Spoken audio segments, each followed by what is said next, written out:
Hey guys, this is Sky Elabar, Big Braden from the Greasy Strangler, and you're listening to the Horror Squad podcast. You're a bullshit artist.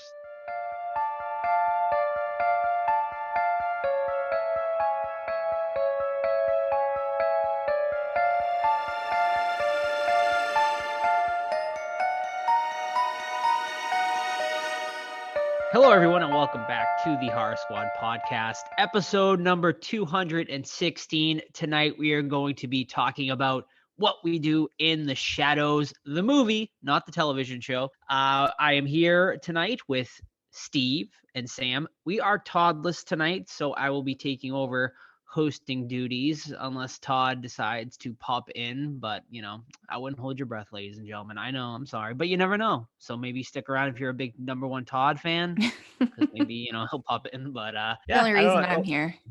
Yeah, right. Just joking. Yeah. So how is everyone? How's everyone's week? It was good. Busy. I had kids over, so it's just craziness, and the kids have so much energy, and it's like nonstop with them. So that was entertaining. What about you guys? Mm-hmm. What's the age with the kids? 4 and 9. Oh my gosh. Yeah, it was like nonstop energy, just absolutely insane. I made them play VR because every time they come over, they want to play VR, and the 4-year-old just goes fucking apeshit. She like grabs the sticks and just starts beating the air with it, and then she starts running around the room. And like, oh my gosh! Oh my God. Yeah, it's it kind of looked like Joe doing VR, just falling over and hurting yourself. Nice. Funny. Yeah. Sam's gonna get me. Sam's getting me the VR for my birthday, so I'm excited. Oh, nice. The Oculus Quest 2. Yes. Yep. Very cool. I'm pumped. I'm really excited to play the Blair Witch game because I've been wanting to play it for so long, and hey, doing VR, I feel like I'll be right. Is it on VR? It is. Yeah. Okay. Cool. Mm-hmm. Wow. Yeah, I'm excited for it. Yeah, because we went to Best Buy because I was like ready to pull the trigger last weekend on it, and I was like, Sam, let's go into Best Buy. I just kind of want to take a look at it. So they had like a whole setup where you could like go through all of the games and watch videos and stuff. And Blair Witch was one of them. So I was like, oh shit. And I was like, so I'm excited for that. And I know there's like a Walking Dead game. Have you played that one, Steve? Yeah. I heard that was like one of the best ones. There's a few Walking Dead games. There's an Exorcist game. There's some good stuff on VR. So it depends. The Walking Dead game is really cool, but it's one of those where you have to walk. And when you have to walk in VR, you can get motion sickness. So not everyone can do it. I prefer games where you're either stationary or on rail, so it's just easier to digest. But if you can stomach it, Walking Dead is a really cool game. Mm-hmm. Have you done like the other stuff? Like I saw you can do like it feels like you're like watching a real concert and stuff like that. Have you done stuff like that yet? Yeah, I've done movies. I've done like I watched SNL like from the audience and stuff like that. Oh, that's cool. Oh my God, that's amazing. Sam would love that. Yeah, the issue is that I feel the technology is not there yet, so it's very like choppy and not the best. But some streams were a little better than others. Like some movies, like little short horror movies, were pretty cool. Just to be in there as opposed to watching it. It's a totally different experience, I guess, in VR. Just being in it versus it's cool. I think it'll get there. I think if people keep buying VR and it becomes easier and it's not as much of an investment, I think you'll see people do some really cool stuff with it. Just put you in a way like a football game, for example, just be in the football game as opposed to or in the stands or right.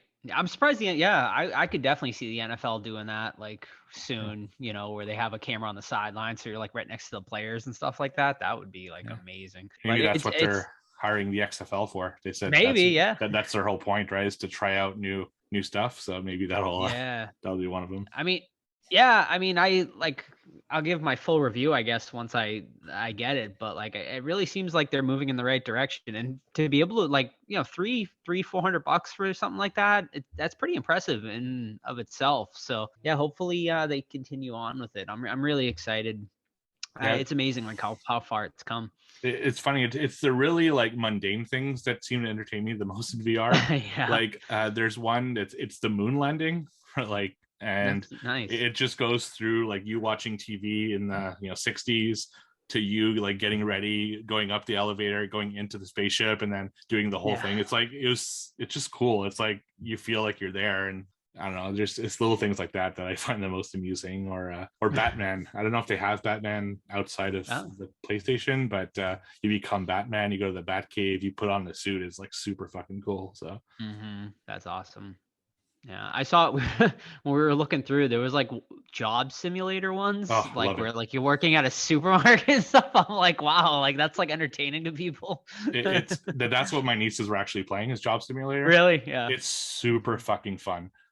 Is it? Yeah, that's it's just what I think. I told Joe, I was like, I would do that one. Yeah, it's just fun to mess around, and it's like I have a lot of fun. It's actually the one that almost got me hurt though. I played the one where you're at a store, and you're just like at the counter, like a kind of 7-Eleven type store. And I was playing like for an hour, and you become so like into the VR that I was waiting for the next customer, and I leaned on the counter. There's no counter. So, fell on my face. That's awesome. Oh my gosh. Yeah. Oh, nice. Well, yeah. I'm excited. We'll get it this weekend, and I'm excited to see Sam play with it because she didn't really get to play with it as much as I did when we played it the one time. So she just got to try that plank game, and she wouldn't even step out from the elevator onto the plank. So, They should do like a zoo one where you're a zookeeper, or like they probably do. They have one where you pet animals and stuff for sure. Yeah. Oh, cool. That's right up Sam's alley. Yeah. So yeah, I'm excited to try all the horror stuff on there, and the Exorcist one, I didn't even know about that, so I'm excited to try that one too. Now, yeah, I'll give you some recommendations once. Are those just on any VR system, Steve, or is it like a particular one? It depends. Like it depends which game. Some of them are on all the VR systems. Some are exclusive to their own platform and stuff. But there's a lot. So if you can't play one specific one there, I'm sure you'll find some other cool stuff. Yeah. Do you think the Quest is the best one to get right now, or would you recommend like the PlayStation one? No, the problem with the PlayStation one is you need a PlayStation, so already you're way more to do, and also the PlayStation one is tethered, so you're which sucks. That's kind of a bad thing. But they have their PSVR 2 coming out at the end of the year, so we'll see how that goes. But for now, I think Oculus Quest 2 is probably the best idea. The only reason I don't have it is because I don't have a PC, so I don't have anything to load the games on. You need a PC, so I only have a Mac, and it doesn't work very well on Mac apparently. So we'll see. Cool. All right, we ready to get into some questions, gents? Yes, we are.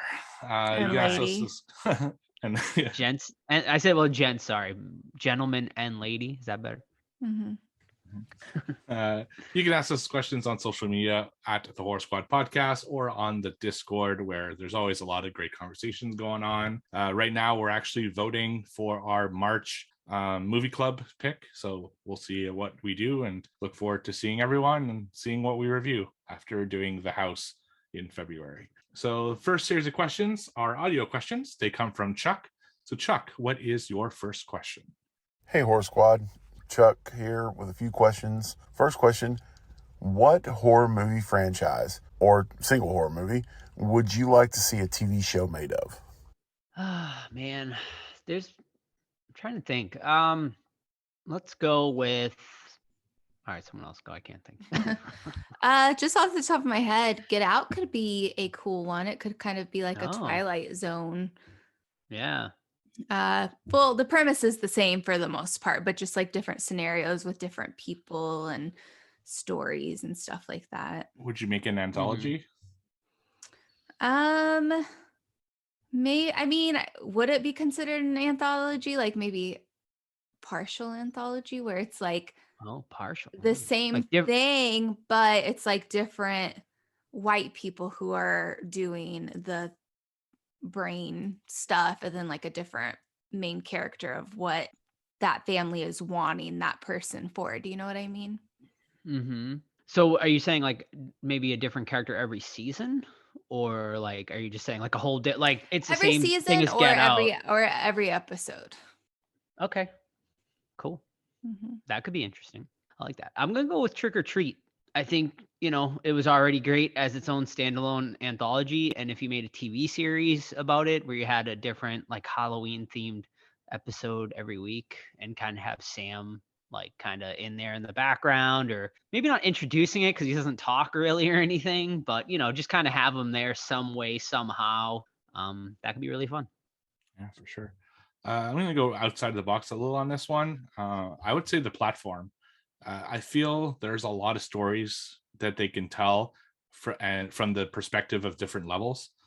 And I think it could be a really interesting show where, every episode is like, let's say it's 5 characters that you follow that are on different floors. And each episode, they change over the floors, and you see their experiences either being on top or on the bottom at the kind of the same time. So I think there's just a lot of stories you could tell. I'm actually watching that Gordon Ramsay version of the platform there. I think it's called something Levels. It's like a food show, and the whole time I'm watching it, I'm like, I wish I was watching the platform because it's just not as interesting. But yeah, I think it'd make a cool, different show. I'm surprised the US hasn't adapted it already, but I guess we'll see. Mm-hmm.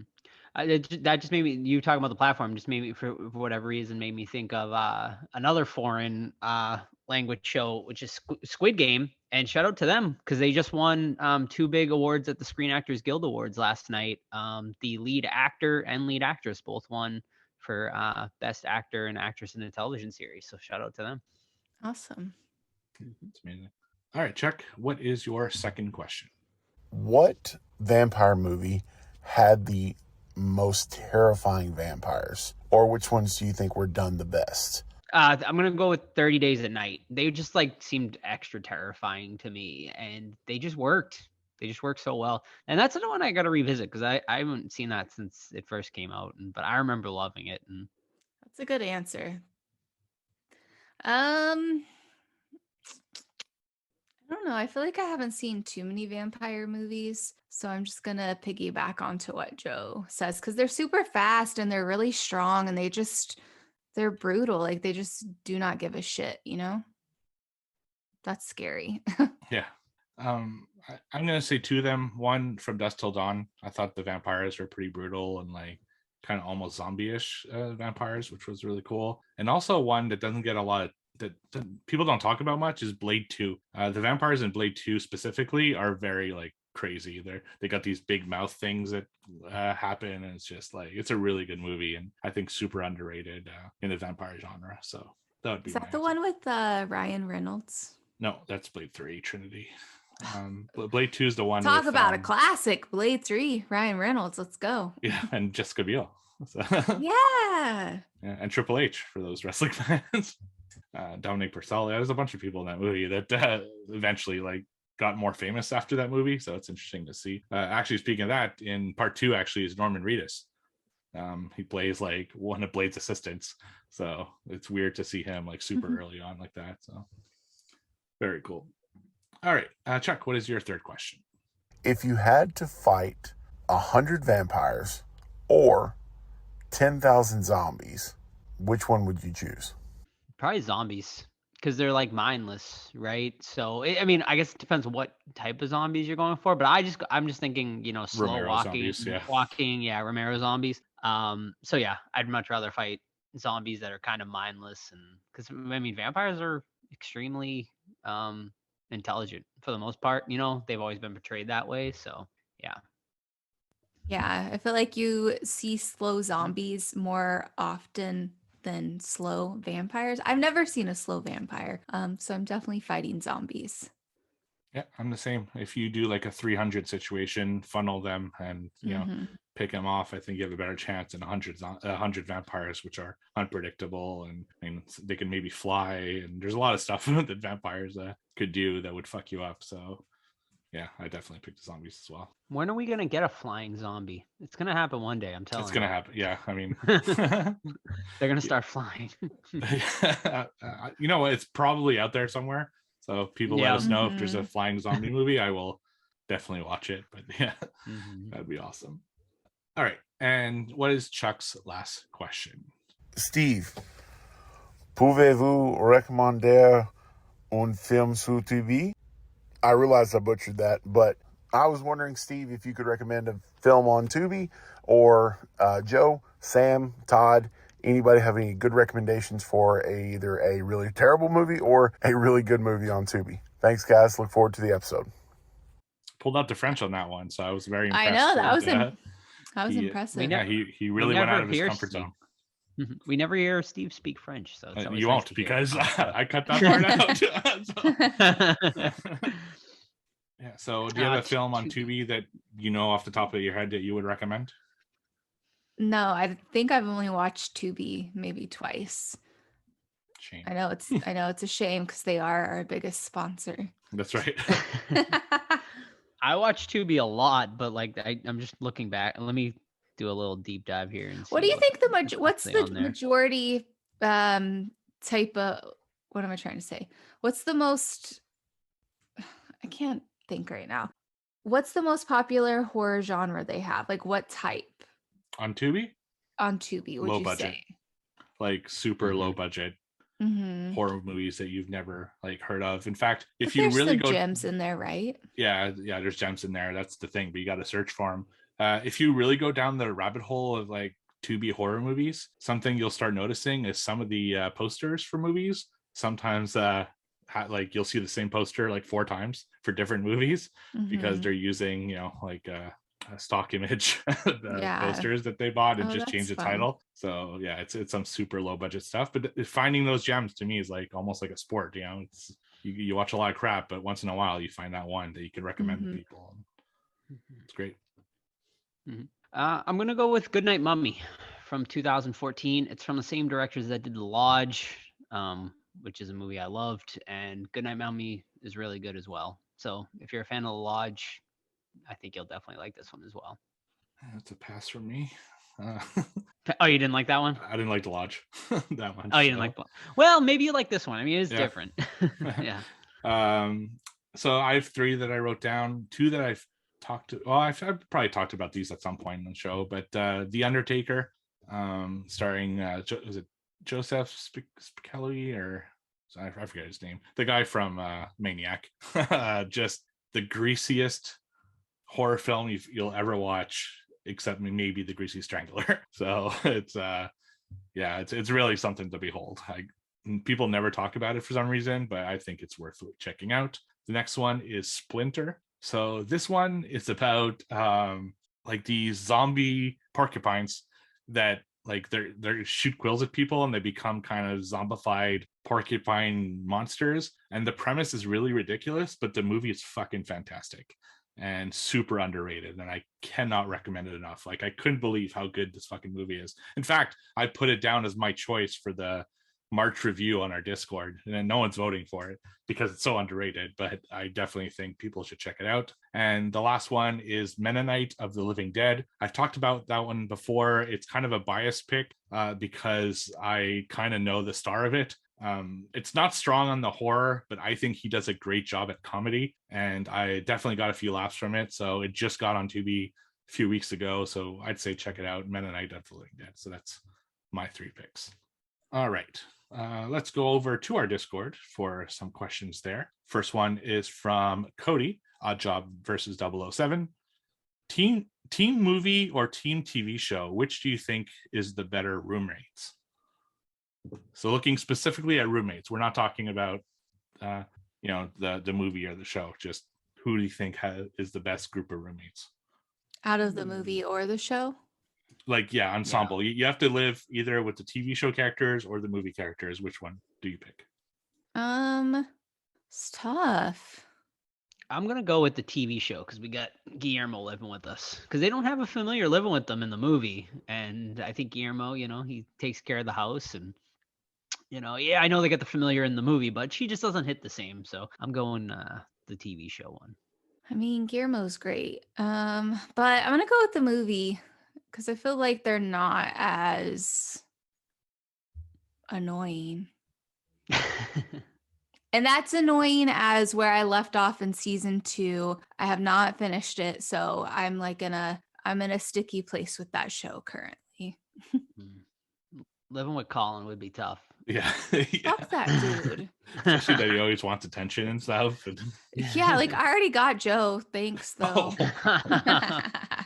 I'm gonna go with the TV show in this case. It's the movie's a sausage fest, and I think that would get very annoying. So I need some Nadia in my life, Nadja. So I think for that reason alone, I would pick the TV show. But you're right. Having a familiar like Guillermo would definitely be, advantageous. The one in the movie doesn't seem to do very much work. Like she just pops in and out here and there. So yeah, I think that would be great. We have another question, but I think it's 2 movie related, so I'm going to ask it when we actually review the movie a little bit later on. So I'll go over to some of our other social medias. Next question is from Goblin Parade. What are some horror movies you didn't really like the first time, but after a rewatch, you now enjoy? Good question. Very good question. I don't change my opinion all that much, honestly, but there are times I tend to.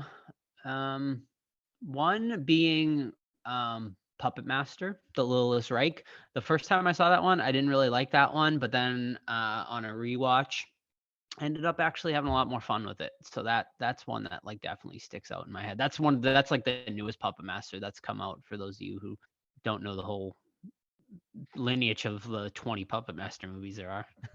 But that one was actually nice because it was like a kind of a reboot. Full Moon didn't do it really. They kind of like sold off the rights and a new studio took it over. So yeah.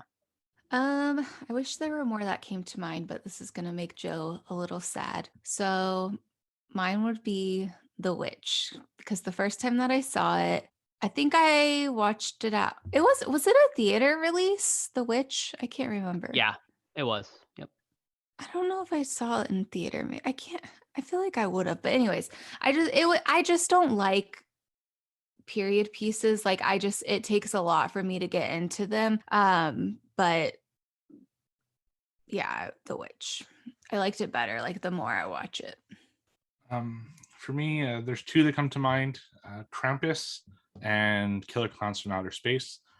Didn't love them, either of them, the first time I watched them. I don't know if it's expectation or whatever it was, but both of them, when I went through their Halloween Horror Nights house, I gained a new appreciation for them, and then I watched the movies again and like really love them both now. So it just took, I guess, context and an understanding to really get into them. So that would be my 2 answers there. I got 2 more, and one that Sam can go on board with too is the original Annabelle. We both didn't think, we both thought we really disliked that movie, and then we decided to do an Annabelle marathon. Yep. We ended up thinking that one actually wasn't so bad after all. I forgot all about that. So that one was pretty good, and then the other one was in my head, and now I don't remember. All good. Shit. Yeah, it's all right. Whatever. That's enough. She also had the reverse question. What are some horror movies you really liked the first time you saw them and didn't hold up on a rewatch? No, that's a great question. God, I'm trying to think. I feel like once I like a movie, it's tough for me to be like, oh, it's not as good the second time around. I'm sure there's something out there. Nothing that's coming to my head right now. I'm looking around at my collection to see. I can't think of anything. That's cool. Yeah, it's definitely tougher. Yeah. To me, this was actually easier, sadly. Okay. Really? Yeah. Well, when we did our 90s episode last summer, that's true. Yeah. I started rewatching a lot of the movies from the 90s, and I was just like, it was constant disappointment. I mean, 13 Ghosts, didn't like it as much the next time. House on Haunted Hill, didn't like it as much on rewatch. There's just a bunch of them that I watch, and it's like, damn, this is like, wow, these are bad. House on Haunted Hill, because we reviewed specifically, I remember it was on my top 10 because I made my list early, and when we reviewed it, I was like, my God, it's not even close to anywhere in my top 10. It's actually pretty bad. So sometimes nostalgia and memories just don't hold up to this day, especially in the 90s and early 2000s, because that's when CGI was like prevalent more than ever, and it wasn't that good yet. So people were using it like crazy to not really a good effect. I think of House on Haunted Hill did it, The Haunting did it. There's a bunch of movies that just, wow, the CGI did not hold up at all, and unfortunately that hurts the movie today. So yeah. So that's it for the questions for right now. We're going to do more at the end of the episode because they are What We Do in the Shadows related. But first, a little return to form here on our podcast, because we are back to having some Deadly Grounds coffee. Everyone thinks because you're a zombie, you don't know good coffee. Well, they're wrong. There's only one brew that gets my seal of approval. Deadly Grounds coffee is my guilty pleasure. The aroma is so intoxicating. It brings all of my neighbors out of the woodwork. Deadly Grounds coffee. Coffee to die for and zombie approved. It's good to get a little deadly. Use the front door! Oh, they're so disgusting. Alrighty, folks. What watched? What have you been Yes. watching? All right. So the reason that we're doing a vampire episode this week is the day this episode is released is the 100th anniversary of Nosferatu from 1922. And, you know, I was like, when I mentioned it to the other squad members, I'm like, we should somehow honor this moment, but I don't know if Nosferatu itself is really worth reviewing because there isn't a ton to talk about in Nosferatu. And we wanted to do Shadow of the Vampire, but we couldn't find it anywhere. It's like not on streaming anywhere. You have to basically buy it on eBay at this point, which really sucks. So that's why we did the vote for the vampires. But I did end up watching Nosferatu. I hadn't seen since college, and I was interested to revisit it because it had been so long. So Nosferatu is it's about a guy who gets a memo from Count Orlok, and he wants to basically buy a property that's like in front of his building. So he goes to Transylvania and meets with him. And then, of course, like vampire things starts happening. He gets bit and he goes back and he falls sick. And then Count Orlok makes his way to the new property by, like a boss, carrying his own coffin around like it's like a box. It's the weirdest thing I've ever seen. He like literally comes off the ship, grabs his coffin and just like holds it like you would hold like a shipping box, you know, just like walking around going to his new place. It's really creepy. Count Orlok is super creepy. This movie has great shadow work. Like they show him in the shadows a lot, and the guy Max Schreck who plays him plays it so good. Like to think that this was made 100 years ago is like crazy because the makeup is really on point. His performance is really on point. It's almost like he had seen a bunch of vampire movies and had done this performance based off those. But to think that there's really not much before this to draw reference from was super impressive. And it's creepy. I mean, the score is pretty creepy. The way the film is shot really marked me, because they use filming techniques in this that like even today people don't do because they're hard to do. You know, we're talking about like ghost effects, like by you know, putting two screens together. The cinematography is just like fantastic. Like they use cinema techniques that it blows my mind that someone made this in 1922, and the film is solid. Like it's a really good movie. Like I said, I don't think there's a ton to talk about necessarily because it is a silent era film. So it's all told in actions and a couple storyboards where they kind of put the dialogue on boards. But I really highly recommend that people watch this. If you're a horror fan, it's important to horror history.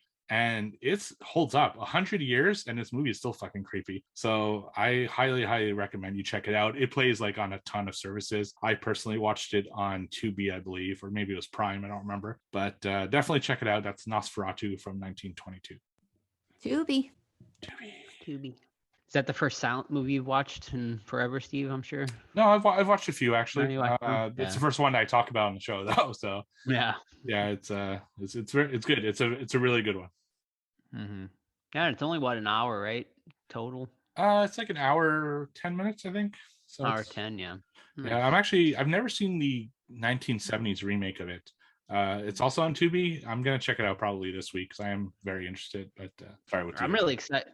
It's been talked about forever, but well, basically since The Witch came out. But the director of The Witch, it's his name is escaping me right now. But he is supposed to be doing a Nosferatu remake with Anya Taylor-Joy, and they both like signed on for it, and it's just been on the back burner ever since. I'm hoping that they'll greenlit maybe after The Northman, but I think he would be like the perfect director to take that over too. So I agree. His work in like black and white and shadows and everything like that is like top notch. And yeah, I totally agree. And he's the type that would make it like a silent film again too. Like, he did black and white with, and he shot. He with The Witch, he legit only used tools from that time era to build the movie sets. And then in The Lighthouse, he used, like the black and white cameras like from that era the movie was supposed to take place in. So like he's like all about authenticity. So yeah, I'm excited. I hope it happens. Yeah, Robert All Eggers right, is awesome. Robert Eggers, that's who it is. Yeah. All right. So my first one tonight is a screener we received. It is a true crime documentary called The Missing Children. This is a 3-part documentary series. It premieres. It's going to be premiering exclusively on Topic March 3rd, which I'm not sure what that exactly topic is, but you guys can figure that out. I'm assuming it's some sort of streaming service of the million we have. But yeah, I'm sure this will be available VOD eventually as well. All right, so this one is about basically a children's home in Ireland back in the 50s and 60s. It takes you through, but it was a Catholic home that the church made for unwed mothers. And they sent these women there to basically, have the children there and take care of the children and whatnot.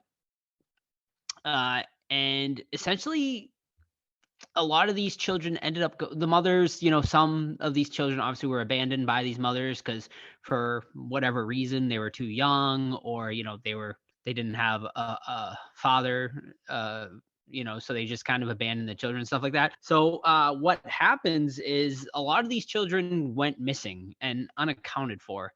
And this documentarian kind of goes over like, where did these children go? What happened to them?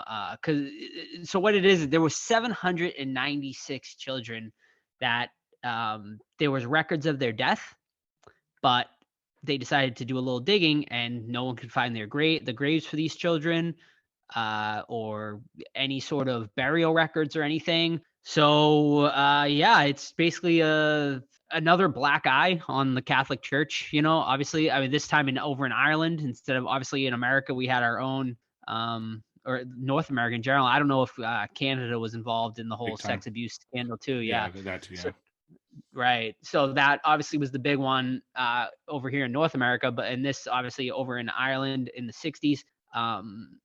Yeah, like it's really fucked up, like, and sad. If you're into true crime, I'd say this is a definite must watch. It's really, really interesting, very sad, and just another, just like absolute black eye on the Catholic Church. Because like I had never heard of this. I had never even heard about this before, and it happened, over 40 years ago. But essentially, they were. I don't want to give too much away, but they end up finding like a mass grave that they were putting a lot of these kids in a septic tank. They found a septic tank and a mass grave on the property. But yeah, I mean, it goes down a whole bunch of other rabbit holes, a bunch of obviously swept under the rug stuff and whatnot. So yeah, I mean, true crime junkies and whatnot, this is a definite watch for you guys. So yeah, I would recommend it. The Missing Children. That's really unfortunate. I mean, that shit's happening right now in Canada. Again, the Catholic Church specifically and the Canadian government at the time, they put Indigenous children into these residential schools where they all put them together and they did kill them and hide them. And only now in like, the last few years, they've been finding these graves, and it's just absolutely horrible that what people have been doing to these kids, these families. And it's terrible. So definitely a topic that's on everyone's mind these days. So yeah, I'm sure it's a very interesting documentary. Did I discuss that with you, Steve, prior? Because I started listening to a podcast about like the Indigenous children in Canada, like the missing Indigenous. I forget what the name of the podcast was, but it was really good. Yeah, it's a terrible story, unfortunately. Yeah, it's still being uncovered to this day.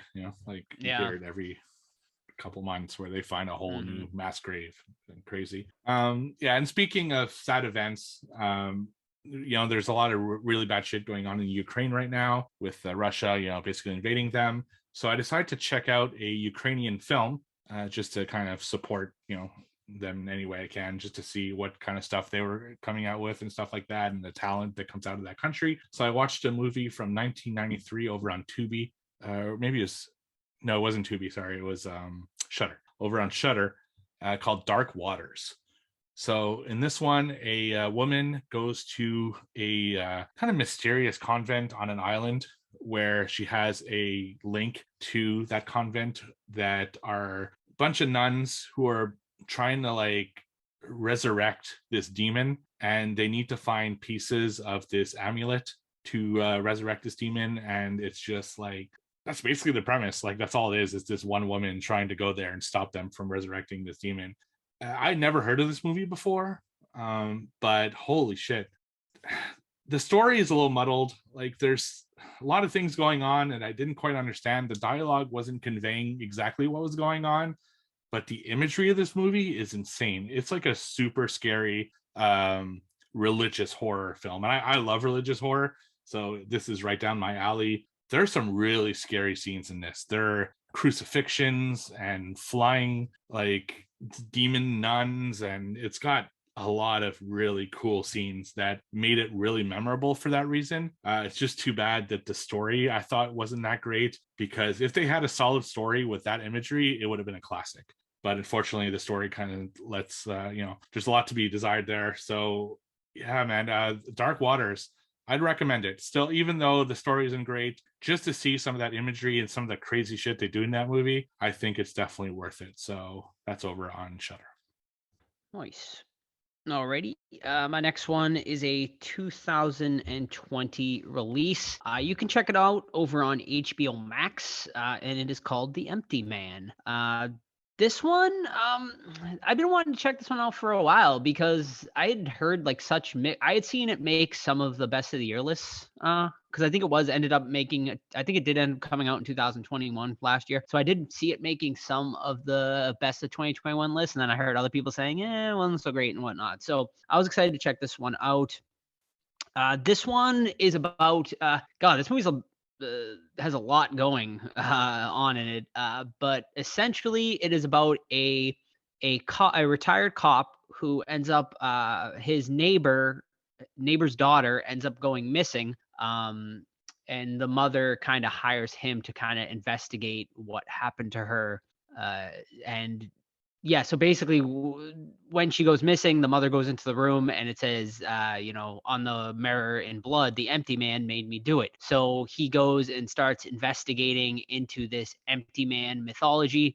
So basically what he comes to find out is that this girl, and I'm not going to spoil anything, so this is just kind of basic plot. But basically the girl and her friends, there's an urban legend that when you go on a bridge at night and you find a bottle on the bridge, you blow into the bottle.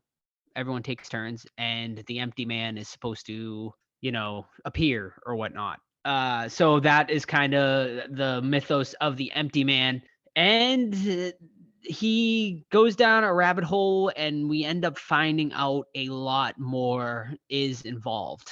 And I will leave it at that, because I really feel the less you know about this movie going in is definitely for the better, because this movie takes so many different twists and turns. With one of the better intros I've seen in a horror movie in a long time. It's almost like this movie's almost like 3 separate movies. So we get an intro that's about 25 minutes long, and that's intro. We don't even see the title card until the end of that intro, which is about 25 minutes into the movie. But the intro is really impressive. And then you get this second part, which is when I started getting a little concerned about the movie, because it kind of devolves into a Bye Bye Man-esque type movie, which I didn't really like the Bye Bye Man. And I was like, oh, all right, this is just like going to be like a typical like dumb teenagery type horror movie. But then we get to the third act, which is like a completely different movie. And it just keeps turning itself like into different movies. And I really loved this movie. It was great. It would easily have been in my top 10 last year had I seen it. Not high top 10, but it definitely would have made the lower tier of my top 10. But yeah, it's like super fascinating. I loved the mythology of it all. There's I don't want to say too much because I really don't want to give anything away, but I really liked where this movie went. It was very it was handled very like well, like with all the twists and everything. And it's long. That's my only complaint. It's 2 hours and 15 minutes, which is way too long for like a horror movie, but I felt like it kind of needed the runtime to get through everything it needed to get through. Cause like at first I was like, wow, this intro is like it was unnecessary for a lot, for a lot of the runtime of the movie because it's like almost a half hour long. But then you find out why this intro was so integral to the movie, and you're like, well, you can't cut that because it ended up being very important. So yeah, my only complaint, the runtime. Everything else I thought was great. So that's on HBO Max. Is that what you said? HBO Max here in America. I'm not sure about Canada, but okay. So one last one this week for me, a little special 3 because Todd is not here. It's a movie I watched over on Tubi because it was leaving today, Tubi, so I got panicked and I wanted to watch it before I left. It's from 1978, and it is the remake of Invasion of the Body Snatchers. So this movie stars Donald Sutherland. It's got Jeff Goldblum and Leonard Nimoy, of all people. So the story of this one is Donald Sutherland plays a health inspector, and he's like in love with his assistant, and they start realizing that his assistant's husband is acting super weird all of a sudden. Like he doesn't feel like he's himself. He's talking to random people, and she's getting like concerned about it. And as they're trying to figure it out, they start noticing other people are also going through the same thing. Like she overhears a woman at a book signing that is saying basically the same thing about her husband, how he just suddenly changed and started acting weird. So that puts them on a path with Leonard Nimoy's character, who's kind of helping him out, figuring out this mystery, what's going on. And at the same time, they start thinking there's also these really weird plants that are growing across the city, and they're wondering if that's somehow involved, because that's the only thing that they can figure that kind of happened around the same time. And then the story just goes into this crazy kind of path where this plant thing is recreating humans and then killing off the human that are kind of cloned and then taking over their lives, and all for the cause of this alien species that came down to Earth in these plants. And it becomes Donald Sutherland's kind of job to try to figure it out and warn everybody. He's trying to warn police. He's trying to warn the mayor. But the further he gets, the more people are corrupted. So no one's really on his side anymore. And, if you haven't seen it, I won't spoil the rest of it, but it ends on a bit of a twist. It's known as one of the bigger horror twists, I would say. I've seen a lot of top 10s on the biggest twist endings in the movie. I remembered really, really liking this. In fact, I probably even featured it on a YouTube video once in my favorite twists. But this goes into the, upon rewatching it, maybe it wasn't as good as I remembered. The score isn't really that good. It's rare that I say that I noticed that a score is like, to me, almost counterproductive to the movie, but I felt that was the way it was in this movie. The effects are pretty good, though. I will give it that. The acting's superb, but I mean, look at the people who are involved in it. But the biggest complaint I have with the movie, it's kind of boring at times. Like, there's a lot of time spent where they're just kind of sitting around contemplating what to do. And unfortunately, that doesn't make for a very interesting movie.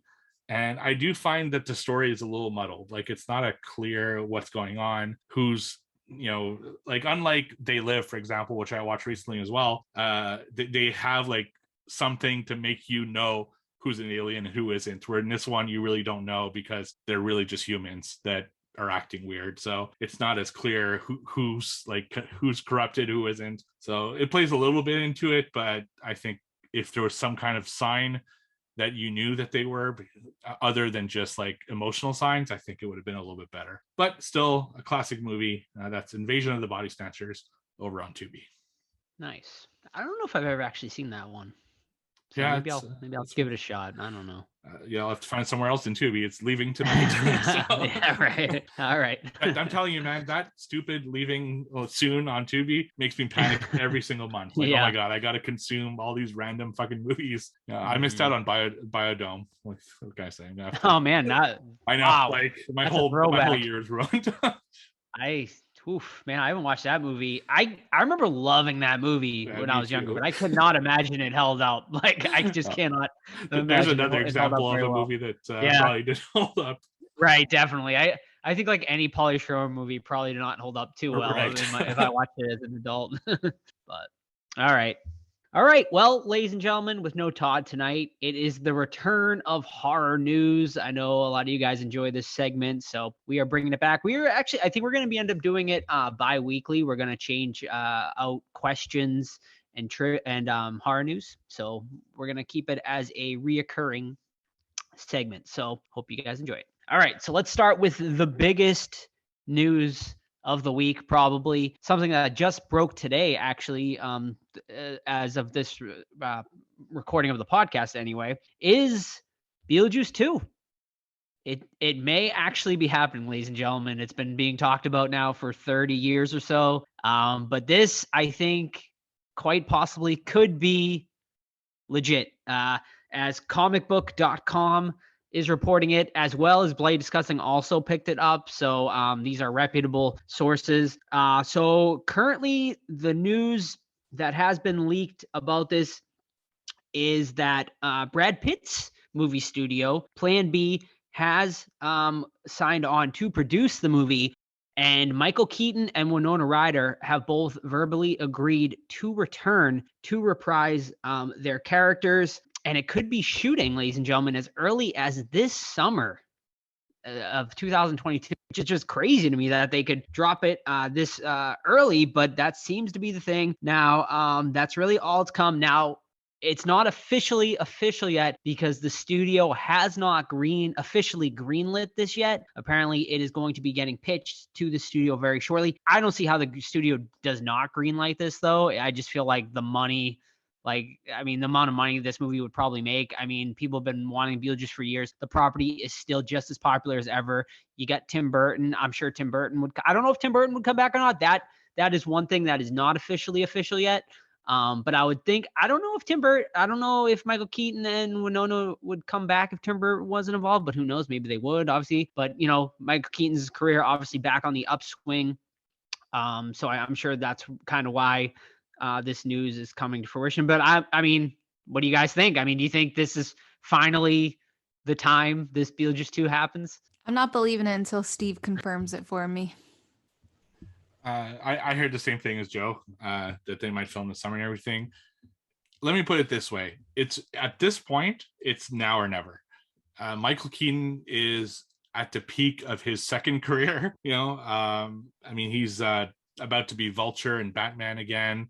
He just won a SAG award like yesterday, the day we recorded. Like his career is at the point where it could sustain, his name alone can sustain a new Beetlejuice movie. Winona Ryder is also kind of in the news, because she's in Stranger Things and everything. So I think this would be like the peak time to do Beetlejuice 2. So I could see a studio taking advantage of all those stars aligning. Even Catherine O'Hara,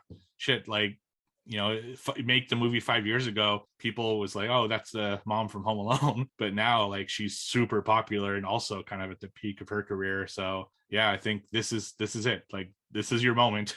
So get it going. So but this summer seems that worries me a little bit, I gotta say, especially if it's not confirmed, because it seems like a movie with the world that they build that would require a lot more time. But who knows? Maybe they've been working on it a year. That's how it works sometimes in the movie studio. So I'm curious. I hope it happens. Yeah, I mean, this is definitely the time to make it. And with, of course, the rebirth or the resurgence, or whatever you want to call it, of the requel, now is the time. The requels are hot right now. So, getting that direct sequel to Beetlejuice. I mean, do you think it's necessary to bring back, like, everyone? Do you bring back Gina Davis? I mean, I don't think Alec Baldwin's coming back.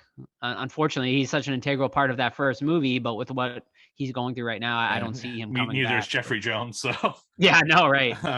So no, you don't need to bring back everyone. I think as long as you have the main 2 stars, I'd say Catherine O'Hara would be more of a cameo, if anything. Right. No, I think as long as you have Keaton and Winona Ryder, I heard Danny Elfman is interested in coming back to score it.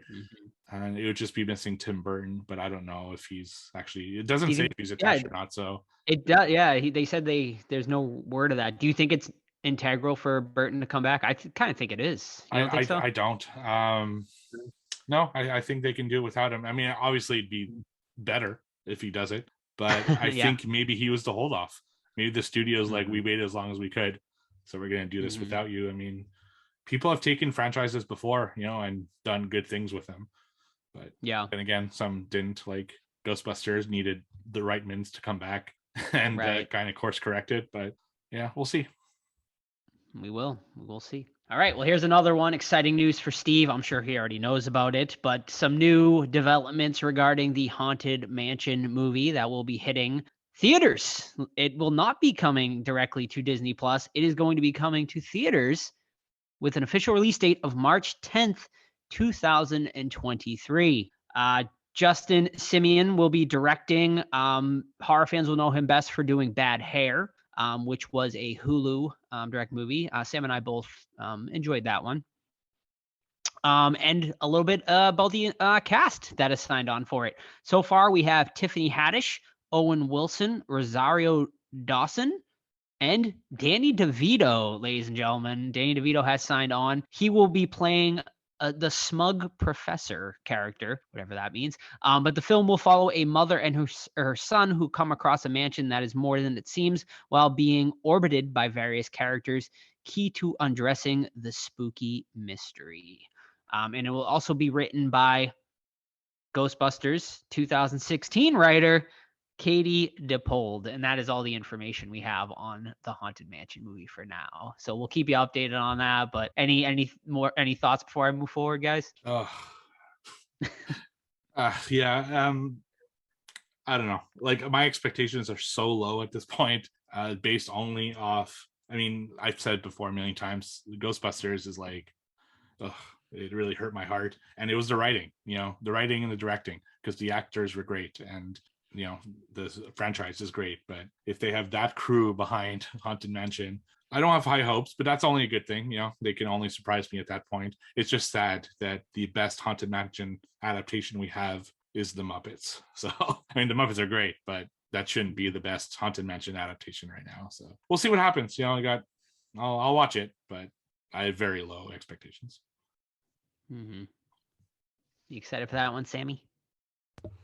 I mean, I was, but with Steve's points, now it's kind of made me a little less excited. Is it shocking? It's shocking to me that it's coming to theaters and it's not just going to be a Disney Plus release. What does that mean, Steve? Like, why do you think they're doing it that way?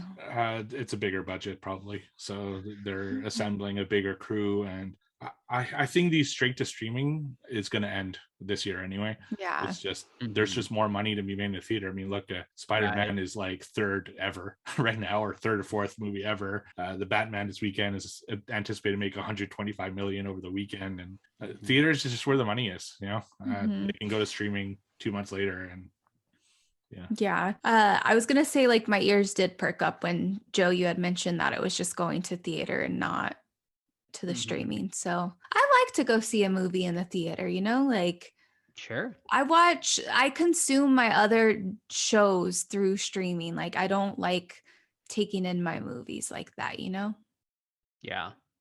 Call me old-fashioned. I mean, sure. No, it's definitely fun. I think it just depends on the movie, right? Like, some are better theater experiences where others aren't as necessary. A prime example, I think, being like Studio 666, the new Foo Fighters movie. Like, I really want to see that, but I don't know if I really want to pay the money to go see it in theaters type thing. So hopefully that will come out. I think we might end up covering that eventually. So stay tuned on that. All right, next bit of news. Stranger Things 4 news. I know highly, highly anticipated after the cliffhanger that was Stranger Things 3. Well, we officially got some release dates for Stranger Things 4. And interestingly enough, this season is going to be split up into 2 different seasons. So part 1 will be premiering, or volume 1 as they're calling it, will be premiering on May 27th, 2022, and volume 2 will arrive on July 1st, 2022. They said this season is also going to be twice the length of previous seasons. And yeah, that's really it. A little plot synopsis, kind of a teaser. They said, meanwhile, back in the States, a new horror is beginning to surface, something long buried, something that connects everything. I'm sure we'll be going back and forth between where we left off with Hopper, who obviously is still alive. I think probably the worst kept secret ever with him. But of course, the exciting news for horror fans is Robert Englund is going to be in this season playing a pretty, I think, major character. He's going to be playing the character Victor Creel, a disturbed man who is imprisoned in a psychiatric hospital for a gruesome murder in the 1950s. So yeah, that is all the information we currently have.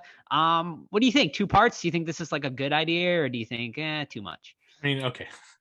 They're like, okay, this season's going to be in 2 parts, and this season is twice as long as last season.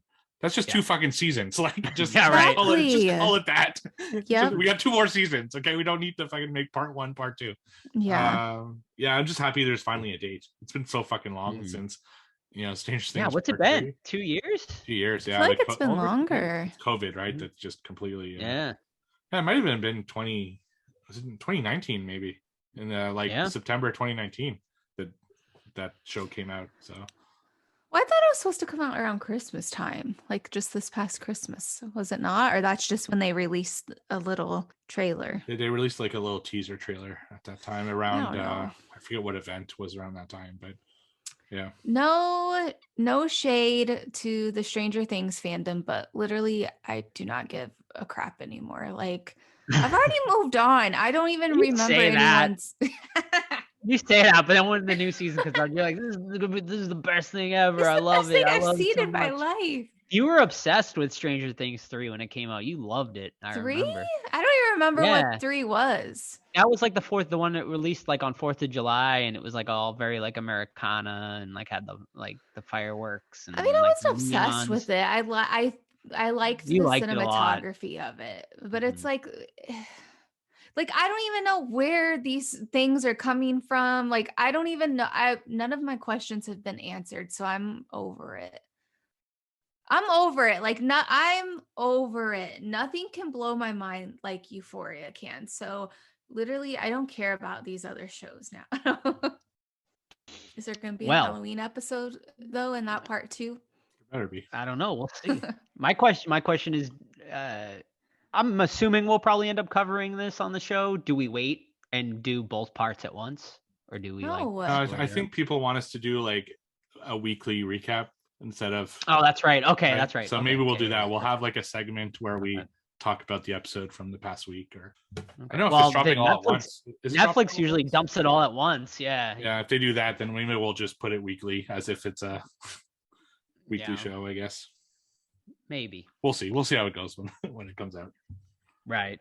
Well, a little bit of extra Stranger Things news, as they have also announced Stranger Things 5 has been greenlit, and maybe Sam, you'll be happy to hear this.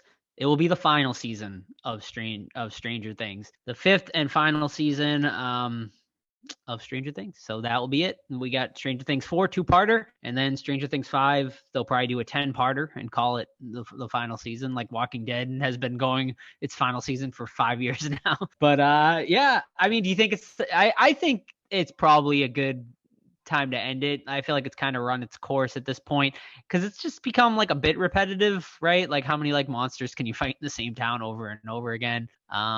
But yeah, I mean, it's been a great run, and I think they're probably ending at the right time. And the kids are all getting older now too, so you kind of lose that whole, adults fighting monsters definitely isn't as fun. No, I mean, it's not even that they're getting older that makes me lose interest, because you get attached to these characters, so you kind of grow up with them. But it's just like, it's literally the same thing every single time. Like, oh, there's slime. Oh, someone passes out. Like, and you're telling me that there are like season 4 part A and part B is not even out, but they're already trying to shove season 5 down my throat, talking about it's greenlit. Like, I don't care. Like, why does it have to be 4A and 4B? Just do 4. Or 4 and Very 5 and make upsetting. the other one 6. That's what I'm It's saying. like, I don't understand. Yeah, it's weird. So one of the kids has to die, right, this season. Like, they kind of have to, because if they don't kill off a kid in season 4, then the stakes are just not there. You know, they need to raise the stakes somehow. And to me, you have to take one of the kids. So which kid gets the axe? I agree with Sam. I think Mike would probably be, because he's like the one that's probably least liked, like, or cared about out of like everyone. So like, I feel like it, because like he disappeared the whole first season, right? He was the one that was in the Upside Down. So like, I just feel like ever since he's just kind of been like, I mean, he is a pretty big character, but I just feel like he would be the one they would kill off out of all of them. But I think everyone would know that you're expecting that, so they would make it someone else. Okay, well, I mean, they ain't killing 11, and they ain't killing Finn. No, Mike's Finn Wolfhard. Okay, what was his name? Was it Will? Will. Yeah, Will. That's who I meant. Yeah. See, I've already forgotten. But that'd be so cheap. Like, it's almost cheap to kill. It would. Yeah, it would. But like, who are you else? I guess you'd kill what's her face? The new character that came in, Mad Max, the redheaded girl there. Yeah, but didn't she move? Didn't some of them move away? It's like, they're like half of them moved away, but that doesn't mean anything. They could kill. That doesn't matter. They could kill the babysitter. Kill the babysitter kid there. Yeah, as long as they don't kill Steve or Dustin, honestly, I don't care. That's the only two untouchables. What's his face? What's his face? Who's her brother? The babysitter, right? Oh, her brother. He's dead, right? He died. Yeah, he died in season 3. Yeah. The villain. Yeah, he was like the villain. Like the thing went into his body. Why'd he have to die? Sorry. All right. I mean, but if Tom Holland's gonna be in season 5, then there you go. Sign me up. Right. All right. Well, we'll keep you guys up to date on Stranger Things, and obviously we'll be covering on the show. So stay tuned. All right. Next bit of news. Jamie Lee Curtis, it is an end, ladies and gentlemen, for Laurie Strode, as she has officially wrapped on Halloween Ends. Already? She took to Instagram and left this little message. She wrote, "A bittersweet end for me on the Halloween movies. I've made great friends and have collaborated with wonderful artists on these 3 movies, and today my part in the film has been completed, and with it, the end." And she puts "end" in all capitals. "The end for me of this trilogy. It's all because of the fans who have always supported me, and more importantly, Laurie." So that is what she said. Halloween Ends, of course, is slated for a theatrical release on October 14th, 2022. Interestingly enough, this movie, of course, is going to have a 4-year time jump after Halloween Kills. And that's really all we know for now. 2022, it's coming out this year. This year, yeah. I don't believe it. Yeah. So obviously she probably dies, right? Because it's like everyone else is still filming, and she literally just started filming like 3 weeks ago. Yeah, she didn't have a very long filming. I feel like it was like a week, if that. You know what I mean? So she's just there to kill evil, and then probably die in the process. Is she though? I heard. So here's the theory I've heard, and I was like, you know what? That kind of does make sense.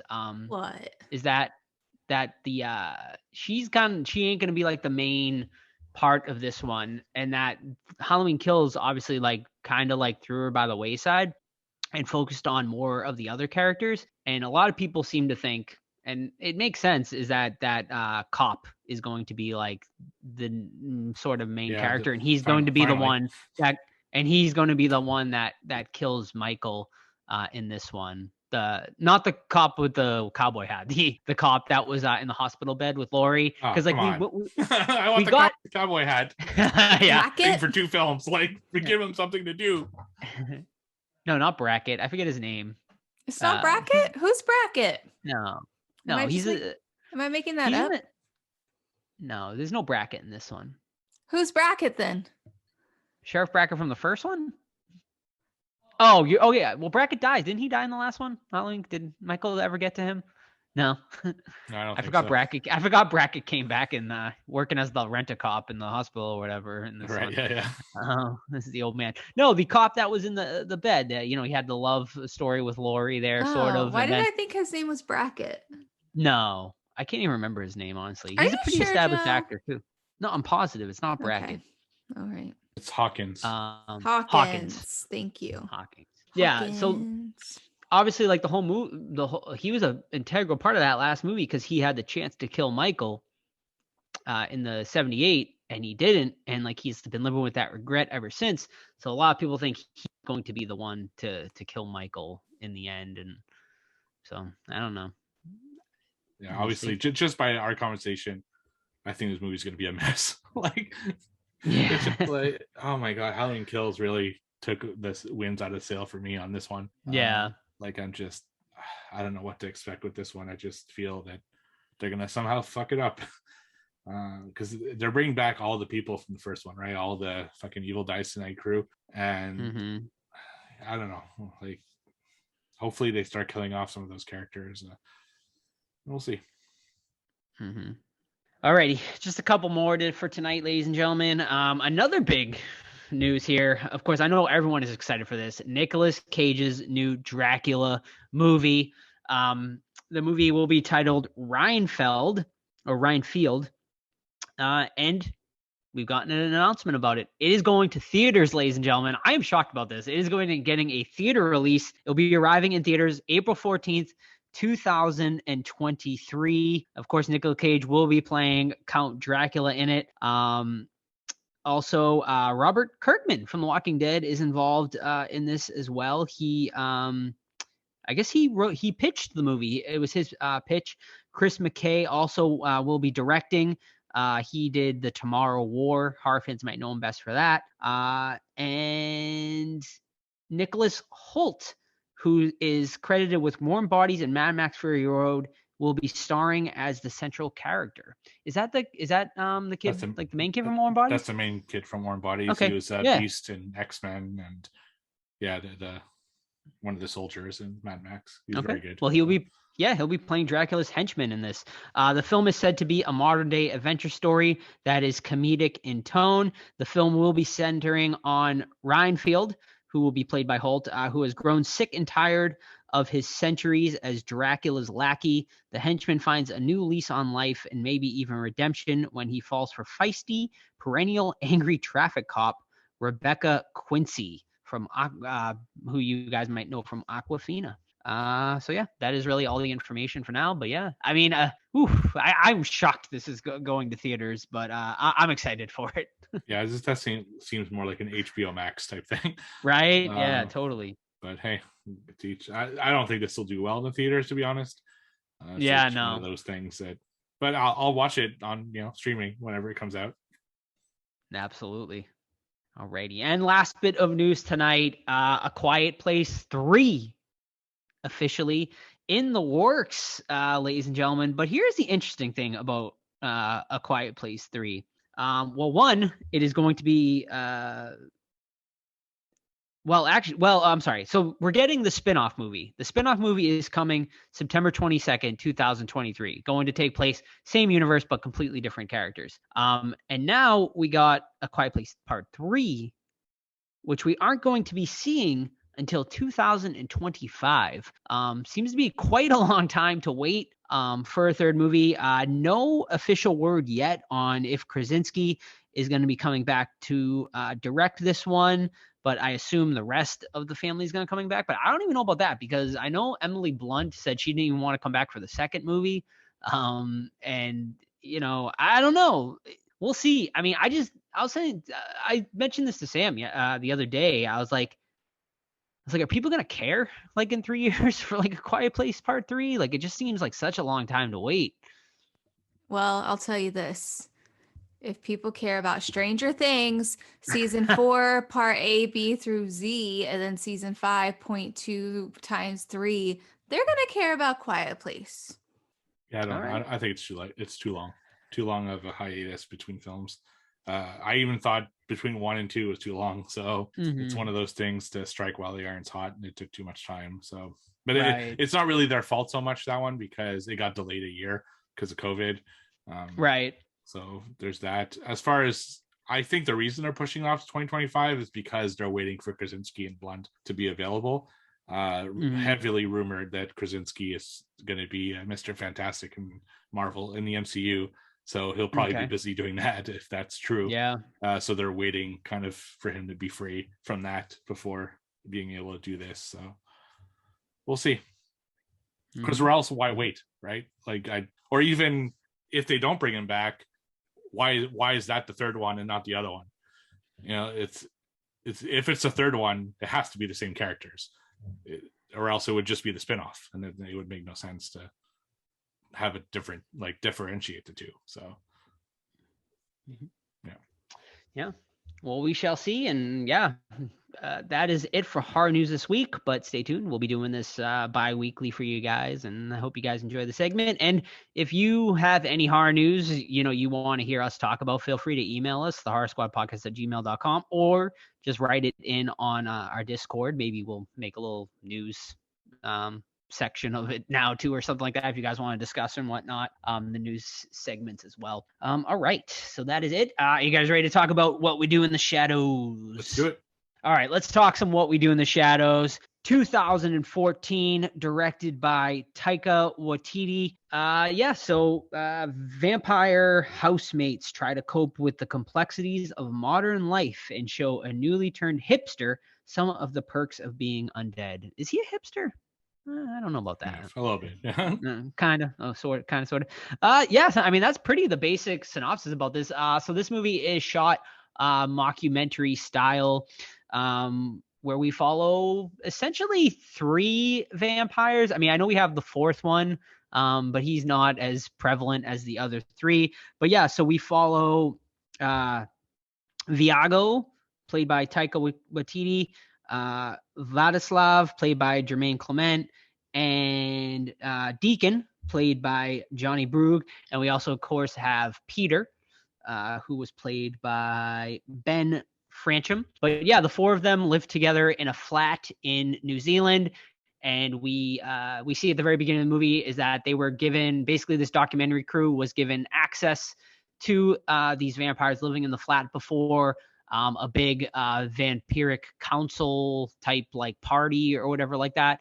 And yeah, I mean, that's it. We basically just follow these 4 vampires in their everyday life, dealing with just everyday like mundane activities and just like just the simple like problems of life, like fighting over who did the dishes and whatnot, and them just trying to go out, and the problems of getting dressed when you don't have a reflection to see how you look in outfits and whatnot. So you just deal with like a bunch of really funny and zany moments throughout the entire movie. And I mean, that's basically it. So yeah, I guess let's start off with Sam. Why don't you give us your thoughts on the movie, and maybe a little about your thoughts on the television show as well? I guess. Or just how you were introduced to What We Do in the Shadows, and then like your review of the movie, and then we get. Oh, so you want me to talk about you? So Joe introduced me to What We Do in the Shadows. At the time when I saw it for the first time a few years ago, I'd never seen it, never heard of it, didn't know anything about it. I think also we were at maybe like a haunted house or somewhere, and they were playing it, and Joe kept talking about it.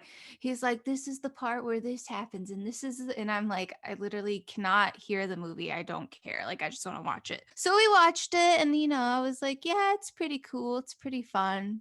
Like a mockumentary about vampires. That's cool. I liked it. I don't know. I kind of have like, maybe you can tell because I've been quiet this whole episode, but it's like something about What We Do in the Shadows right now is just not sitting right on my tongue. Like, I don't know. Like, I tried to watch the movie again today, but I feel like it kind of, mixed in with the show so much that I couldn't really remember like how the movie was different and then kind of pick things out of the show, if that makes sense. Like it just all kind of blends in for me, which I don't know what that means or how I feel about that. But yeah. So with the TV show, I was super excited. I loved season 1 because they just finished 2, right? 3. Well, 3 is the one that just finished. Yeah. Okay. So I loved season 1. Season 2 was okay, not as great as 1. And then 3, I just could not even finish because it's literally the same bullshit. I only watch it because Guillermo's the best. Like he's my favorite. That's the only reason I watch that show. But yeah, just something about season 3. I couldn't keep forcing myself to watch it. Now I know you're probably like, well, Sam, you watched shitty American Horror Story. Like, can't you just power through What We Do in the Shadows? And I know I'm kicking myself in the ass too. I think I will because Steve said it does get better. And I think Todd also said it gets better. So maybe one day when I'm doing laundry or something, I'll put it on. But yeah, I really don't have a lot to say. I mean, do you guys have a lot to say about this movie? I have some to say. I definitely have some stuff to say. You guys say Steve, what you want to say, and I'll let it soak in, and I'll see what my sponge can take in. All right. Steve's always great about talking points, so I'm sure Steve has a lot. All right, Steve, go ahead. Yeah, so what's going to be interesting about this review, at least what's interesting me in this review, is that Joe watched the movie, I think, and then the show, whereas I watched the show and then the movie. So there's a different perspective going into this review that I think is interesting. So I actually picked this for a vote because, I'd never seen the show until you three kept talking it up every week while season 2, I think, was airing. And I just had to watch it. And I finally broke down and bought the 2 seasons the day before they fell on streaming. Without knowing, but isn't that the way it always goes? And then I powered through the first 2 seasons and I absolutely fucking loved the show. It's brilliant on so many levels. It's really funny, really unique. I really like the take of the vampires and their daily lives and all that stuff. Then I watched season 3, which I also liked. I think, like Sam said, it starts off okay, but then it goes through a lull in the middle, but then finishes off strong. So at least there's that. And then finally, because of this review, I bought it a few months ago, but it's the first time that I watched it. So I watched the movie, and I know the movie's brilliant. I can tell how brilliant it is. It's really unique. It's something we had never seen before at the time that it came out. But having seen the show first, I think it diminished the experience of me watching the movie because there's a lot of the same gags that they kind of do the same that have been done on the show, which obviously I know the movie did it first, but in my perspective, I saw it after. So, I was kind of watching through the same gags. I actually prefer the characters in the show. I think because we spend more time with them, over the course of 3 seasons, I know them better. I know their quirks a little better. And while I'm watching the movie, even though I'm really enjoying it, I keep thinking I wish there was a Colin Robinson type character in this, or I wish there was a Guillermo, or I wish there was a Nadia, or even a female presence other than the familiar that is there on and off randomly. And I think that hurt my experience of the movie. I still think it was very good, and there are definitely some points where I laughed, but I definitely think I liked it less than I thought I would, mostly because I had seen a lot of it on the show, so that's the unfortunate part of it. But I still want to discuss a few specifics once Joe talks about his thoughts. Yeah, sure. So yeah, I definitely come from a different perspective than Steve because I watched the movie first. And yeah, I mean, as far as the show goes, the first 2 seasons of the show I thought were brilliant. I remember at one point I think I even said I think the show surpassed the movie in season 2, but then season 3 happened, and I got to agree. I echo Sam and Steve. I think season 3 took a bit of a dive. I still think it was a decent enough season. I still have not finished it like Sam, but I do plan on. I think we only have 3 or 4 episodes to go in that season, so I will finish it and see how it finishes off. But back to the movie. I mean, I love this movie. I believe it was in my best of the decade list for 2000, whenever 2010 to 2020. I can't remember where it placed or whatever, but I think this movie is brilliant. It is just so funny. Just the way they just kind of put all of the pop culture vampire references in it, with the Lost Boys and Nosferatu and like all of the other, vampire movies. It's just really funny, and just seeing like vampires deal with just like every Monday, like just, them like walking or like, just like small things. Like at one point they like put clothes on like sticks or whatever, and they're like walking it down the hallway to see what it would look like on them. It's just like they do like so much like funny shit like that, and then there's just like just little lines and stuff like that. After rewatching it, I actually prefer the movie to the TV show. I do. I tend to like the characters a little better in this one. Not all of the characters, but just I like this version. I liked Taika Waititi's version of, basically he's playing him and Nandor are pretty much like the same character. I prefer his. I just like Taika Waititi anyway. But I just prefer his like version of Nandor better.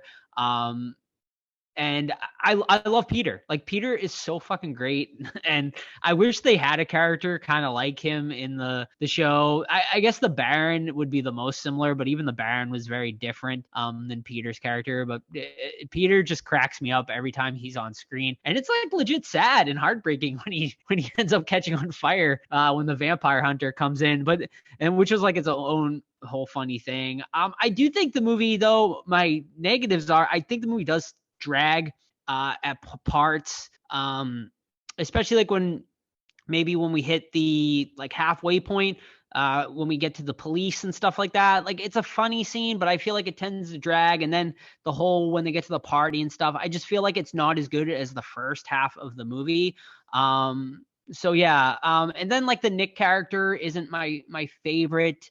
Like I understand what they're going for, but I love I forget his name right now, but the character who's just like a human, and they all just kind of like love him, and they make like a pact not to kill him because they just like him, and he's just like a completely just like normal dude. But yeah, I mean, overall, I still like really love this movie. I hadn't seen it in a few years at least, but rewatching it, I still found myself laughing at a lot of the bits. So yeah, I'd say I do think it's better than the show, but not by much. Like I feel like they're pretty much on the same wavelength. And I understand, had I seen the show first, I can totally see being like, oh, well, it's like they just like kind of like, quote unquote, ripping off the show. But obviously the movie came first.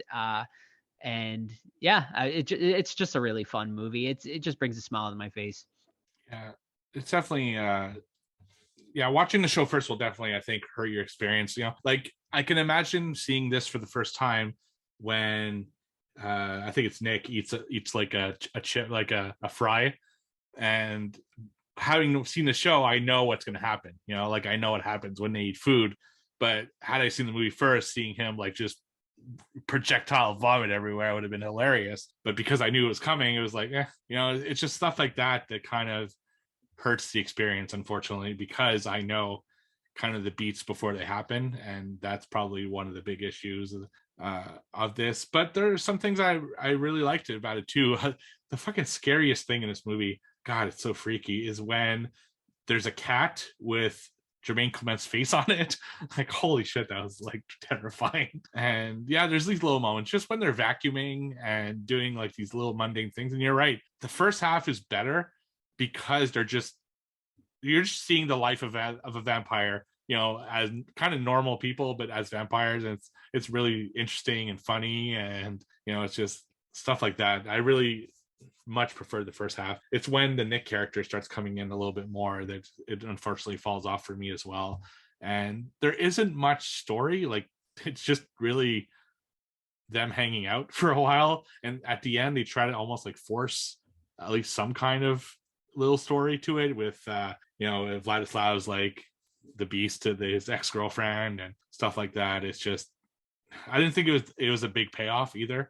I thought the beast would be something like better, but it didn't end up being that way. So yeah, it was good, but I was definitely disappointed, I think. Mm-hmm. Yeah, and I agree with you, Steve. I think the lack of a female vampire in this one definitely like makes me appreciate Nadja more in the TV show, because I think having that female aspect of a vampire is it just adds to it, and just having all male vampires here, it's fun and all, like having, but because they can act a certain way and whatnot, but Nadja I feel like brings some sort of I don't levity, I guess, to the television show that you don't get here in the movie. So I do wish they had some sort of female vampire in here as well. Right. I also like how much dirtier the show is compared to the movie. Yeah. Like Right. they really go for it in some scenes in the show, without explicitly showing anything, but suggesting a lot. And that's something I kind of missed. I like that they go there in the show, and the movie they don't really go anywhere near that subject. So. Right. That's kind of a bummer as well. Any specific scenes you want to talk about before I go to the questions to kind of spur some discussion? I mean, it's just like, all like I love when they go out, like in like go on the night of the town, and they can't go into the nightclubs unless they're invited in, which is great. And then like they steal the other vampires, and then it's just like such a small throwaway line, but they talk about how once you get bitten or whatever, you don't age or whatever. So they find like they see these like two kind of younger girls, vampires on the street, and they walk by them. They're like, oh, what are you guys up to tonight? Meeting a couple pedophiles or something? And they're like, yeah, we found a couple pedophiles online. We're gonna go eat them or something. It's just like so like little stuff like that. It was just so funny. And then like they go in, they're like, yeah, this is like the hottest like vampire club in town. And they go in, and there's like 3 people inside there, and just like watch it. It's just just like they're just so nerdy, and it's just like so funny that they think they're all like so cool and sexy and stuff. But you see them what they really are, and they're just like a bunch of like just nerdy vampires. It's just really funny. I think my favorite scene in the movie is when so at first he's talking about like kind of yelling at one of the other ones because he didn't clean up after himself after like killing everything, and it's like, my couch used to be like white but now it's red, stuff like that. And then in a later scene when he goes to feed, he's like putting down newspapers and like he has towels and shit, and I thought that was so funny and like a good payoff to a joke that happened earlier in the movie. And then how like he fucks it up, he hits an artery and then his like blood sprays everywhere. It's like, oh, guess that didn't go how I imagined. And I really like that scene. Just I love when they do payoffs like that, like he's actually listening to his own advice even though it didn't work out as well. And thought that was clever. Yeah. Sam, you have any favorite scenes that you recall from the movie? I don't. You hated it. No, I was like skipping forward through it too, because I was like on a time crunch, and I felt like I was like, I don't know. I felt like some of the scenes I could tell were from or that the show used. So I was like, I just kept skimming. I was like, ugh, this is just like watching the show. I don't know. I'm confused. I don't know. I'm confused about how I feel. Okay. All right, so I'll go into the questions and see what that can spur. So the first questions are from Joseph. He says, do y'all think the movie is still better than the show? The show is great, but without Taika Waititi directing more often, it is a bit off at times, more so than the film. Guess I favor his directing style. However, the humor is great. That is small, picky detail for me. Most of the directors on the show are mostly directing style and consistent. So after all this, you still like the movie better than the show? Yeah, I agree with his assessment. I think Taika Waititi's just like style and stuff. I like it better. So yeah, I agree with him. But to me, it's like the show and the movie. It's like 1 and 1A. You know what I mean? They're both great. Yeah, they are both great. I was thinking too. I mean, I don't remember who said it, but just how in the movie they felt. I may have been Steve. Like how you were saying, there's not really much of a story in the movie. But I feel like if Guillermo was not in the show, I feel like it would be no story either. I feel like he's the only one that really has a story and that you're kind of hanging on, because otherwise it's just like same old vampire shenanigans this weekend. Yeah. Yeah, he's a narrator, right? In a way, he's like kind of walking the audience through what's going on and why they do certain things, and he's definitely an integral part of the show. And the movie was kind of lacking that. There was, Viago was kind of explaining stuff, but he's a vampire, so it's not as clear, I guess, as when Guillermo does it. All right, so next question's from the Good Evening Kitties podcast, so a fellow podcast, so that's awesome. Check them out. Which vampire do you identify with the most? Viago, Vladislav, Deacon, or Peter? It's a good one. I feel like Sam probably Peter, because she's like, just stay away from me. Let me live in my little rock, and I'll come out to eat, and then I just go back in and sleep. Exactly. Yeah, it's funny. I love at one point he goes down there, and there's just like bones and like bodies all over the ground and stuff like that. And he's like, he's such a funny character, and the makeup is is really great with him. We didn't even talk about the biscotti part in the movie too. When they open the cans of spaghetti, and their big trick is that they do the Lost Boys trick where they're like, and they don't even call it spaghetti. They keep calling it biscotti, and they're like biscotti. They're like, try your biscotti, and he's like, "What? You're eating worms now?" And he looks down. He's like, "Why do you have a bunch of worms?" And I love that's a classic scene. Absolutely. So who do you relate to the most, Joe?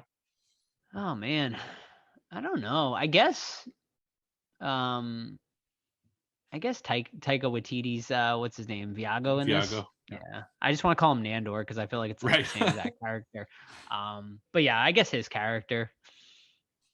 Yeah, same for me. Like I like order, and I like kind of telling people, reminding people of their job that they didn't do, like dishes are still haven't been done.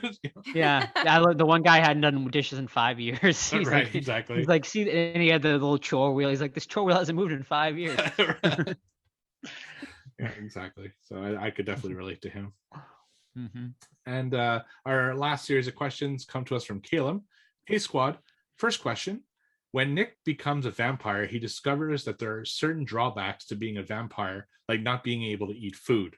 So what would be your biggest drawback? That would definitely be the hardest, I think. Like not being able to eat human food, but then also like having to go out and like kill people and to drink their blood, I feel like would be quite a existential crisis in a lot of ways. Like I feel like I would feel really bad about it, and I feel like it would take time to bad people.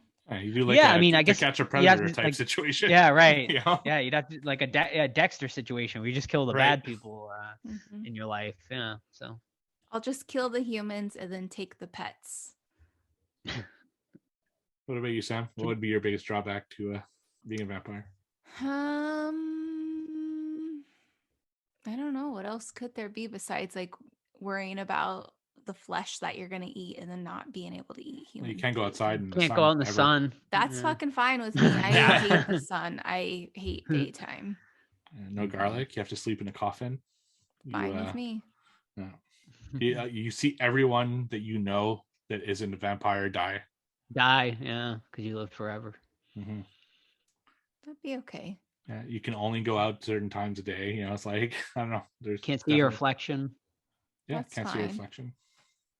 I mean, this sounds like my life already. So I feel like there's more benefits to being a vampire. I mean, you can fly. I mean, that's awesome. You live forever. Sleeping at I'm a night owl in it. So I like being out at night anyway. So me too. The food I think would be the biggest bummer. Just Yeah, but I feel like you wouldn't even you wouldn't have an appetite for it after a while. So you'd get used to it. Yeah.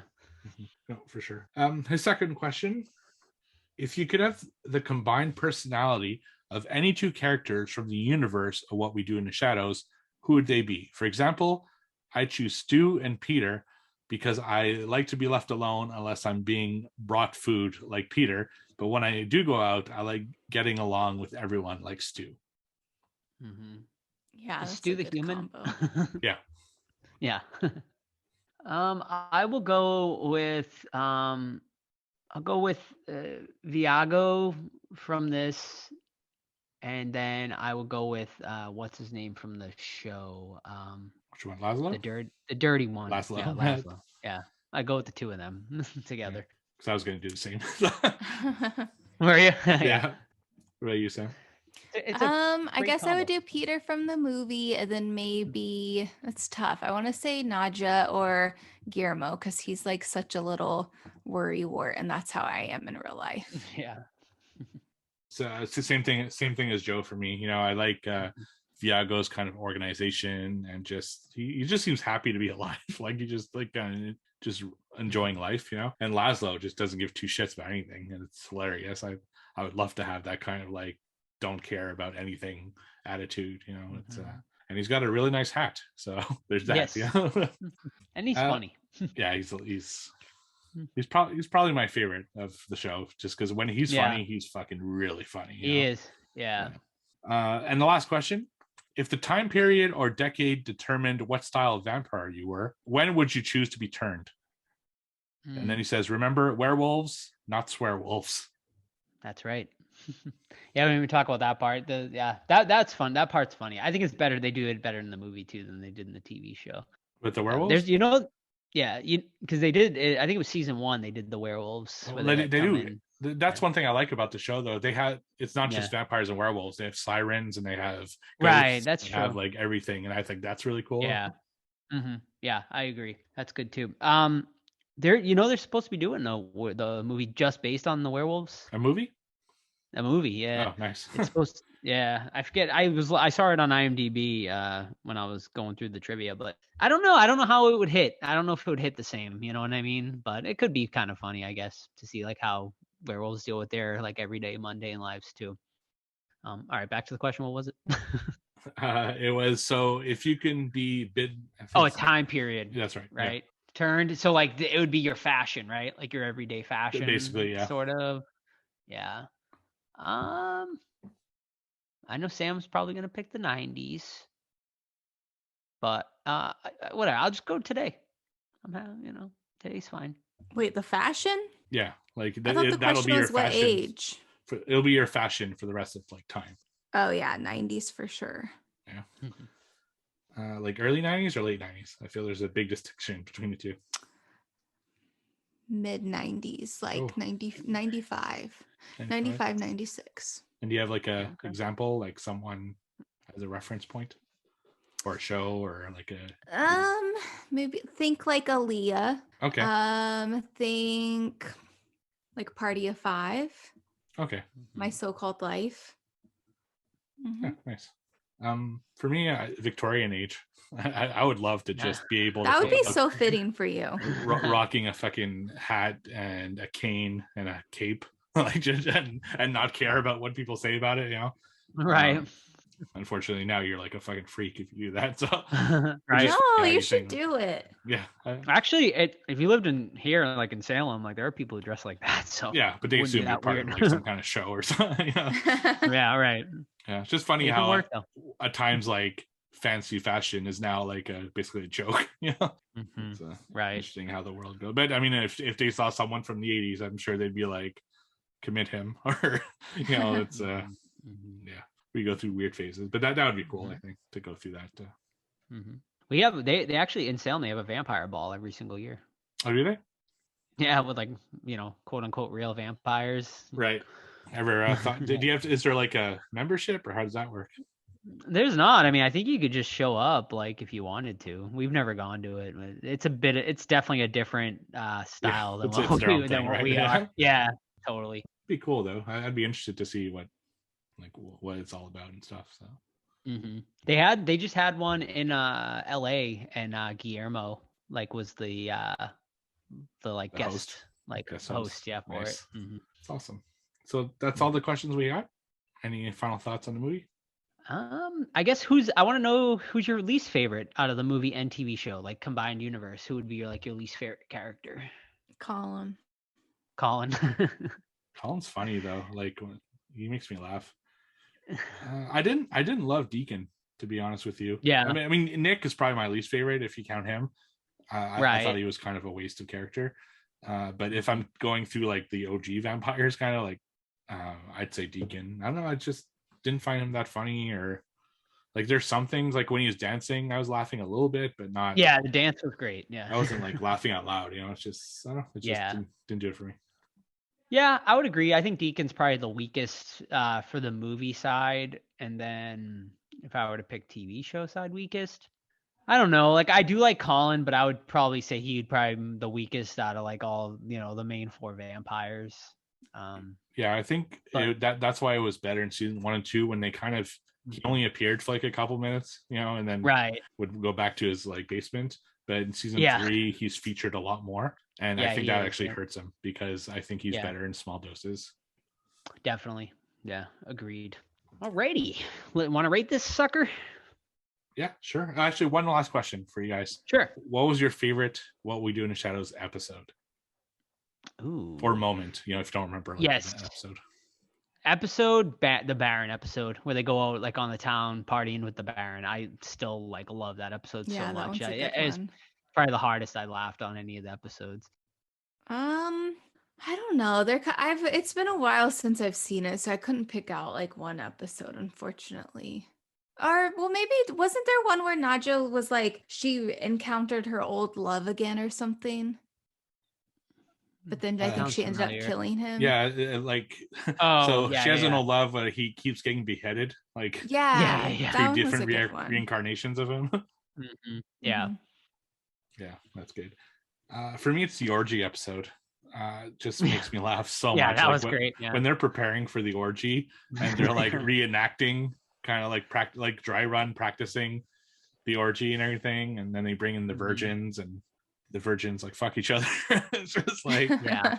I thought that was a really good episode, and how important the orgy was. It's like a rite of Yeah. passage, and Yeah. Has Yeah. Steve Yeah. ever had an orgy? no comment. Oh. Like, Oh. so I I knew just it. found out this weekend that my dad listens to the episode. Hi, Dad. Oh no! So, the answers are gonna have to be a little more tame. Come on, But yeah, get out of here, Daddy-o. That's funny. Yeah, so thank you for listening. We'll talk to you next week. Still The good, other guys. the other most for me the other most memorable part is when they with the vampiric council where you have like Wesley Snipes was in it. Oh and yeah. then the guy Taika Waititi yeah, and Viago's there, they and come Viago, yeah, they come that was back and and what's Yeah. her face? Tilda Swinton's there and Pee Wee Herman and stuff. that was great from Buffy. Yeah, yeah. No, that was definitely a really cool moment. Then they talk about Edward not showing up, like Oh, yeah. Twilight. Twilight. Yeah, Nice. All right, let's rate this sucker. Sam, lead us off. Why do I have to lead it off? All right, I'll lead it off. Okay. I love this movie. It still holds up to me. It did knock down a peg though a little bit on this rewatch because I do feel like it does slow quite a bit after the first half, but it's still like enjoyable enough. But I still think it's a pretty brilliant horror comedy. So yeah, I give it an 8.5. Yeah. I don't, if there wasn't the show to compare it with, my score would definitely be higher, even though it's like the original and the first and whatnot. I just don't know how often I would watch it or want to, but I'm going to give it a 7.8. yeah, and like I said, I think having seen the show first really tainted my experience. I do recognize that all the stuff comes from this movie, but I can't change my state of mind when I'm watching something. I can't erase 3 seasons of What We Do in the Shadows to see this fresh. So to me, this was like a 7 out of 10. I did enjoy it. I guess maybe I was disappointed, but I'll definitely revisit it. I mean, I bought it on Blu-ray, so maybe when I have the expectation gone, I can watch it like kind of a fresher eyes and see how I enjoy it. And how would you guys rate the show, like overall, from what you've seen? I'd give it the same. I think 8.5. Yeah. Really? Why was I going to give it a 9? And I've been like kind of shitting on it. I mean, it is a super fun show. I just don't do well with like short shows like that. Like I just wish it was longer, I guess 8.8. And I give it a 9. I really like spending time in that universe, and even the weaker episodes, I can still like digest because I enjoy spending time with those characters. But when the show is like good, it's real good. Like there's some episodes that Definitely. it's like I've watched him 3-4 times, and I still enjoy it. Like the Jackie Daytona episode with Mark Hamill and everything. I thought that was a super hilarious episode, and that's great. Yeah. Interestingly enough, the movie was the most pirated movie of 2014. Really? Because it was just it was they had a lot of trouble getting it distributed to the United States for whatever reason. So and also, interestingly enough, there's 125 hours of footage they shot for this movie, which was basically all improv, and they cut it down to 90 minutes, but they have the directors, Taika Waititi, and I forget the other, one of the other actors. Jermaine Clement, vampire. Jermaine Clement, yeah.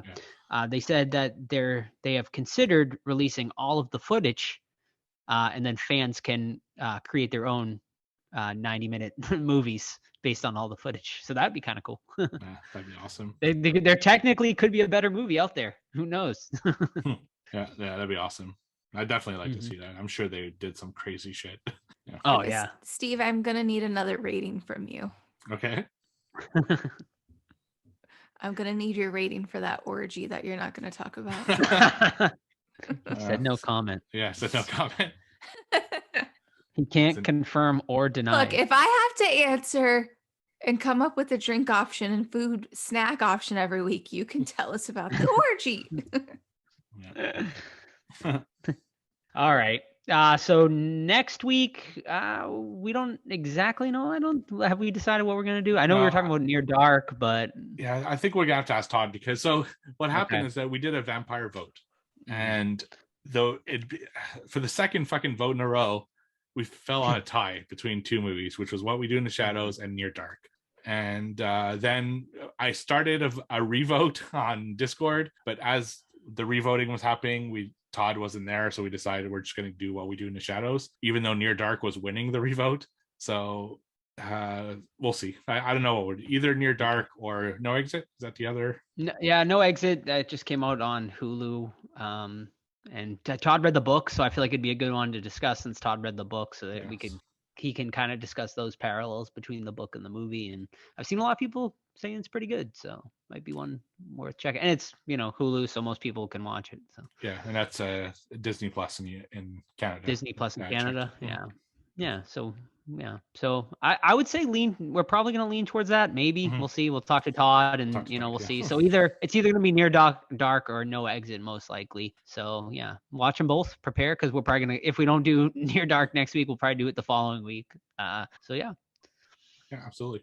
All right, guys, that's going to wrap it up for another episode of the Horror Squad podcast. Be sure you're following us on social media. Check out our Discord.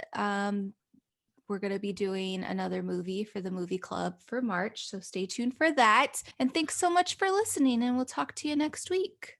Stay vampy. Bye. Enjoy your biscotti.